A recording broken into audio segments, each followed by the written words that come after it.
Today I want to talk to you just quickly about how we can make the correlation between how you should comport yourself in a situation that is combative, both on the street and in this case, today's scenario would be in the workplace. So the three scenarios that I chose for today are, the first one is the guy that you really didn't think that would turn on you. And so you immediately, he was a passive dude. Everybody loved him. Everybody likes him in the office, and he's cool.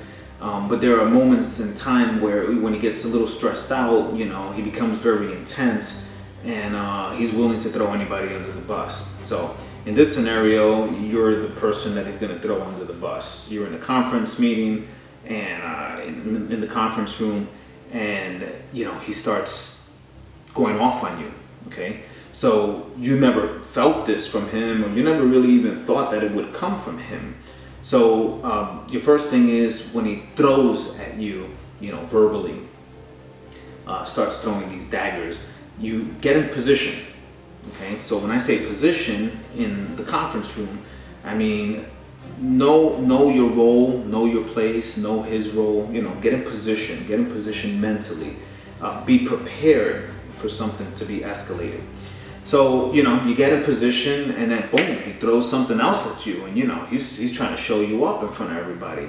So now, not only have you gotten in position, but now you're gonna step in and you're gonna make sure you take care of this once and for all. So you gave him the benefit of the doubt. You were willing to let him do his thing. You got in position. You tried to handle things professionally and with a little decorum, but then he came at you again, and this time you take care of it. Okay, forget about feelings and all of that other nonsense. You try to show some professionalism, of course, and you want to do things right.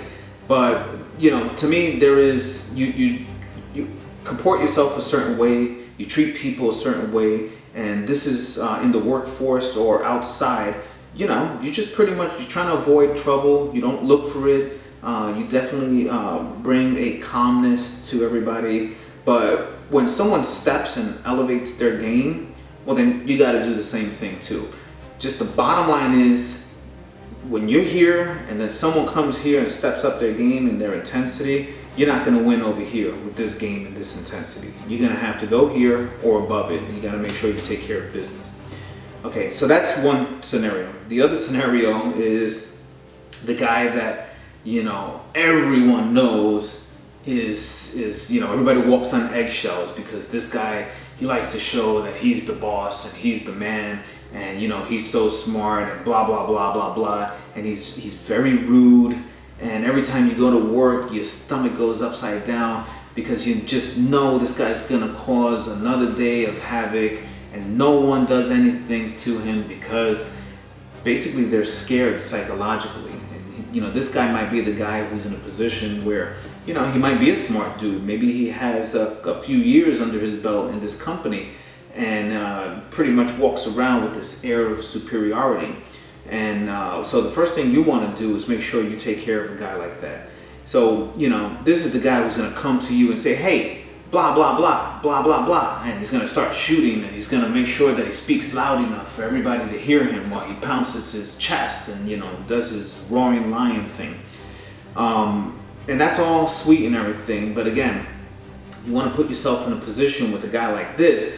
It's immediate action. So you're putting yourself in a position, but you're putting yourself in an offense-defense position immediately, hoping that the offense is the more of the superior of the two positions.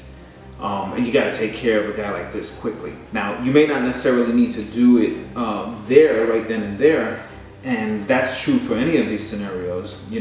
We're all individuals, bottom line. So you got to take care of business. You take care of business, you can talk to him outside. The third one is someone who is probably the owner of the company, a super manager, VP, and this guy, he just wants to show his proverbial muscle, and he's the guy who is going to call you out, and he kind of talks with an air of arrogance, and he believes that he's the man. So to me, none of that nonsense means anything. A person is a person is a person.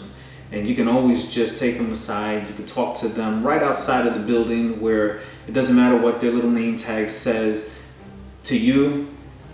Outside of the building, they're just average Joe, and you guys can talk to each other in that way.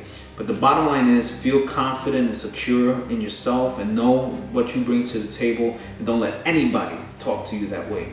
So make sure in the street, the same thing happens. Put yourself in position, make sure you step back, always look at the landscape, and walk around, again, confident, okay? Not cocky, because you don't want to invite trouble, but at the same time, you want to make sure that everyone knows that when the lights go on, you're ready to rock and roll, okay? It doesn't mean you're a tough guy. It just means that, listen, you're sure of yourself, and you don't need to take this nonsense from anybody. So anyway, I hope this video helps. I got more videos coming later on. In this case, this video was just about the office and the street. So I'm looking forward to doing more videos with you. Take care.